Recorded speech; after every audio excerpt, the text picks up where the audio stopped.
Hey everybody, it's Justin the Diabetic, and this week we're going to talk a little bit about the data that the Omnipod 5 is able to collect in Gluco, and we're going to talk about the process of setting up a new pod, and I'm going to show you guys an old pod just to kind of get some idea. So stay tuned for this week's video.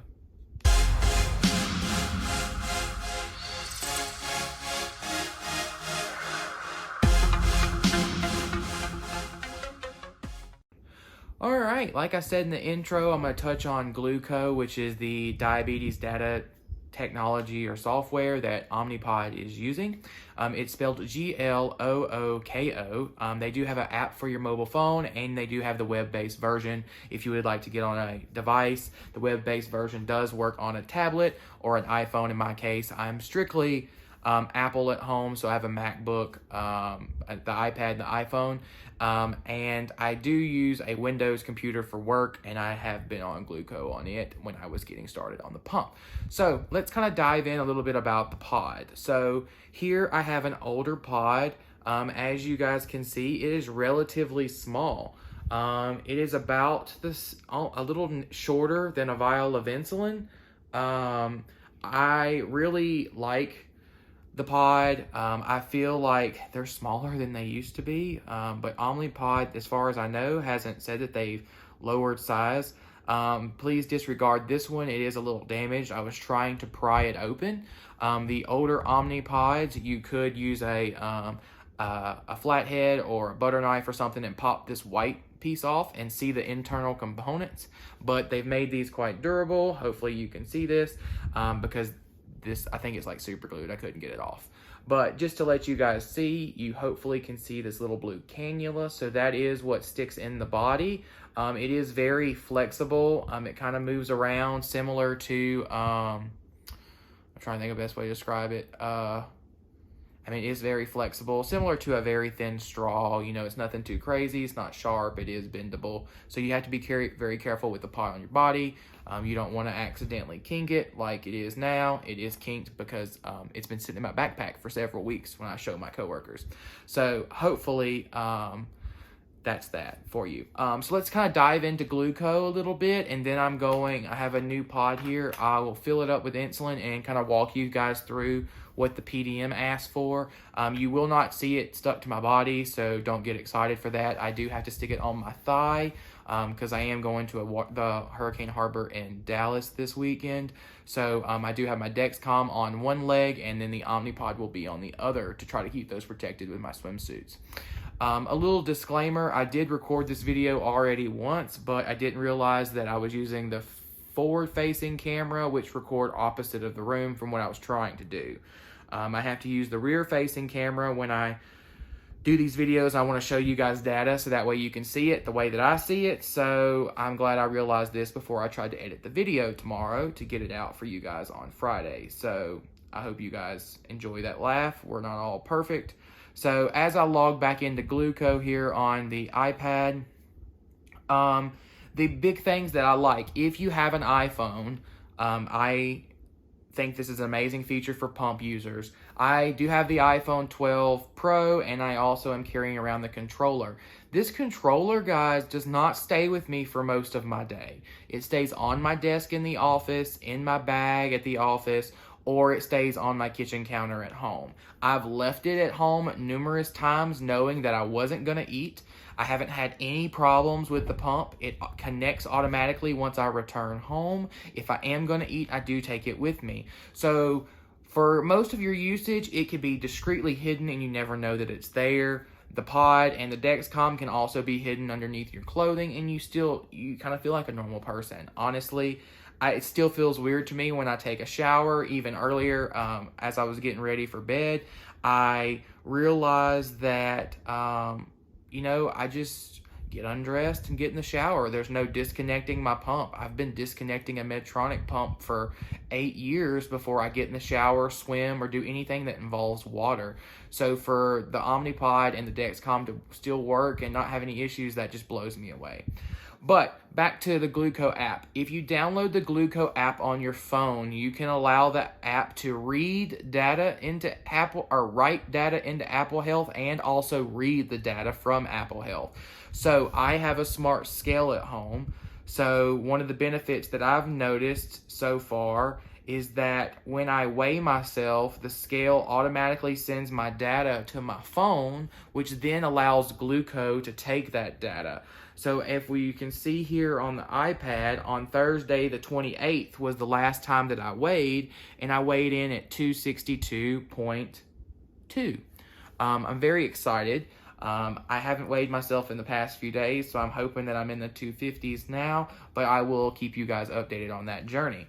Also, it's able to read your total steps for the day. So Wednesday, July 27th, I did 10,933 steps throughout the day. So I think that gives a lot of data to our doctors and our caregivers, because they can see, was your blood sugar higher that day? Were you lazy? Were you less active? That information is all being captured within Gluco, and I think that is an amazing leap, because I've had my doctor before be, oh, you need to be more active, because they're not seeing any of this health data, and they think that I just sit on the couch all day, and that's that, when actually I'm eating way too much. That's beside the point. So let's move past that. So to give you guys an update on how I've been doing with the Omnipod. So at the time of this recording, I'm 3 weeks in, but this is week number 2's video. So a 2-week look back of my data. My time in range was 92%, with 8% of that being high. My average basals have dropped to 34.3 units a day, which is 60% of my insulin delivery, and the other 40% is 22.4 units a day for my boluses. That's on a 2-week look back. If we jump forward to a week look back, not much has changed. Time in range is still 92%, with 7% of that being high and 1% being very high. I will explain that here shortly. And then I also had 33 units of basal a day, which is 63%, and then 37%, 19.5 units of bolus for my meals a day. So I have been doing what I tell the coworkers, or I told my coworkers. Last week, I challenged myself to do 10,000 steps a day. I've also been doing intermittent fasting, and when I do eat, it is keto friendly. So my intermittent fasting, I fast at all times except from 5 p.m. to 6 p.m. That works well for me. That gives me time to get home, kind of get settled, start cooking my food, and then I eat my dinner and I move on with my day. I am drinking a ton of water. Like, I drink at least a gallon or more of water a day. In doing so, anytime that I get hungry, I just drink some water, and then a little bit after that I kind of sip on it. So it definitely helps my water intake. With this being said, though, if you're thinking of me doing keto, how did I have a blood glucose over 250? So I started my new Dexcom. I do my site changes for the Dexcom and the Omnipod at night.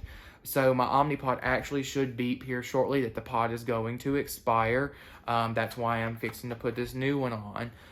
For a note, if your pod does expire, it does not completely shut down the device. So I currently have insulin left in the pod. I have 35 units left. So if I wanted to go through the night, I could do it to use that insulin after the pod expires. I found that out last week, so it's a fun tidbit. I wouldn't recommend doing that too often, because then you risk a site infection, and you don't want to do any of that with the Omnipod, or the site could mess up like mine did. So on day 2 of my Omnipod last week, after my Dexcom change, it was on my arm. I started to have higher blood sugars than normal. I had a feeling that I call it a blowout, and what that means to me is when the insulin gets pumped through the cannula, it then comes back out of the body onto the skin. It's not getting absorbed properly. So I kind of call that a blowout. That's my own little term for it. It probably has something more official, but that's just what I call it. So I had experienced my first blowout on the Omnipod 5. So I did remove the pump, start a new pod, and my Dexcom also needed a calibration. It was off about 50 points from my blood sugar. It was saying my sugar was 180 and it was actually about 130. So I did calibrate to correct that, and since then the problem has been resolved and my sugars have come back down to normal levels. So I think the Omnipod 5 is doing very good with that. What else? did I miss? Other than that, I'm really excited to see how things are going. I'm getting my lab work done tomorrow for my endocrinologist appointment on Monday. I'm not expecting my A1C will be about normal, but it's not anything crazy. I'm thinking about maybe a 7.1 or maybe a 7.3, just because I was in manual mode for so long and my data was all over the place. But I have been working to get my sugars down, and I've noticed a significant improvement there. So I'm kind of hoping that we'll get better data the next time that I go see the doctor. So I am going to show you guys what comes in a pod, and I'm going to go ahead and fill the syringe and get that information, get that to you so you guys can see it. So when I open a pod, I try to leave the pod in its little tray, because no matter the surface that you're using, it is a hard plastic. So if you're on a hard surface, it could slide. So I think it just stays and holds itself a little bit better in the tray. So you take out the needle and you take out the syringe and you put the two together like so. And you can pull the needle back. I am pulling it back to the max level just because I want to have that extra insulin, because I am going on out of town. So I want to have that extra insulin on board so that way it's there if I need it. And then what I do is you have to be careful when you're using a vial, because it does have a very small needle. So sometimes it doesn't want to go into the vial very well. I'll do that, pull back. You got some bubbles. I will do this a couple times and just push as hard as I can to try to get all of the bubbles out of the system or the syringe, and then I'll pull back slowly, and as long as you're pulling back you don't see any bubbles, it stays clear, you're doing pretty good. I'm going to keep going all the way to the max, which I believe is about 220 units at the max fuel line. It's definitely greater than 200, so I'm just going to slide that back, and then I'm going to pop that out for you guys to take a look. So hopefully you can see. So the max fuel line is slightly below 200. Then I take it and you place it inside the hole at the back of the Omnipod. I'm trying to hold it where you guys can see. And you slowly start to squeeze. Once you do about 80 units, the pod will beep.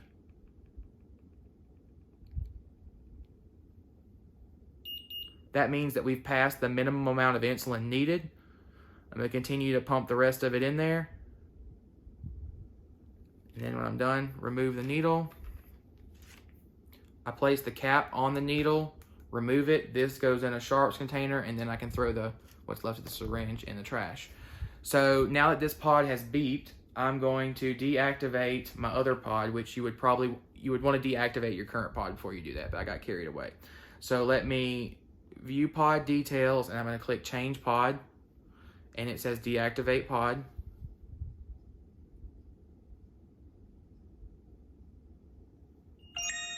So the PDM beeped and the pod beeped. It is currently on my backside. So that pod is deactivated. So now I'm going to click set up new pod. It tells me to fill the pod, which I've already done. I'm going to click next. And now it's communicating. And now I can hear the pump start clicking. Or it did click. Sometimes it takes a second.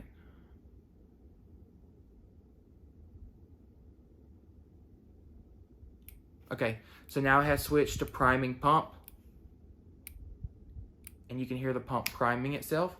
It's just gonna click, and what it's doing is it's using the insulin that we just put in to clear out the cannula and fill it with a little bit of insulin. So that way when we place it on our body, we don't have any air in the system. So once that's done, I guess I'll go ahead and you guys are gonna see a little leg. So if you don't wanna see part of my upper leg, get off the video now. Here's your disclaimer, parental guidance, whatever you want to call it. It does take about 30 seconds or so to a minute to prime it. I don't think it takes too long, but it's nice that I don't have to do anything. I just kind of let it do its thing. Okay, so when it stops clicking, you'll get the notification that the pod is ready. So it tells you to clean your site, remove the adhesive, apply the pod, and then press start. So let me get up here. So like I said, I'm going to place the pod up here on my upper thigh. So hopefully you guys can see this. So you remove this little backing. So I place my finger like a Coke cap and pop it off. Remove the adhesive. Please check out this fine-tuned leg, the sexiest part on my body. Just so happens to be my leg. So I have a little spot shaved out here where I have removed the hair so it adheres. I place it to the body, just let it get nice and firm on there. And then we're gonna press start. And is the pod securely placed? Yes. So now the pod has started to click. It will click about 10 times, then it will fire. It just fired and inserted the cannula. As you can see, it's hard to see in the light, but the little pink window is got the little pink icon in there, which means it has fired, and I can see in the little clear window the blue cannula stuck in my skin through this little clear window here on the front. So it asks, hang on, let me bump you guys up. So it asks, is the cannula inserted properly? To check, make sure that you can see the little pink window and you can see the cannula inside the body. So it was inserted. I'm gonna press yes. And then it will ask you, do you want to switch back to automated mode? And I'm gonna say yes. So now it sends the instructions to the pod to go back to automated mode. I will not see my transmitter information on the pod for about 20 minutes. What it's gonna do is collect that information for a few updates, and then it will start to display that information on here. But while I don't see it on the PDM, it is communicating between the pod and the Dexcom already in automated mode. So that's a lot. I wanted this video to be a little shorter. I hope you guys enjoyed it. If you did enjoy it, smash that like button and hit subscribe. I think you guys are doing a great job. These Omnipod videos are doing amazing with the views that they're generating for what I normally generate. So please don't forget to hit that like button, subscribe to the channel so that way YouTube puts the videos out there for more diabetics to see, and share the video. If you think it's great, share it on a Facebook group or your personal wall or whatever you think, just to try to get the video out to more viewers. Thank you guys for your support. If you have any questions about the Omnipod 5, drop a comment down below. And as I continue to learn new tricks, I'll continue to bring it to you. I'll see you guys next week and hope you have a wonderful day and enjoy your weekend.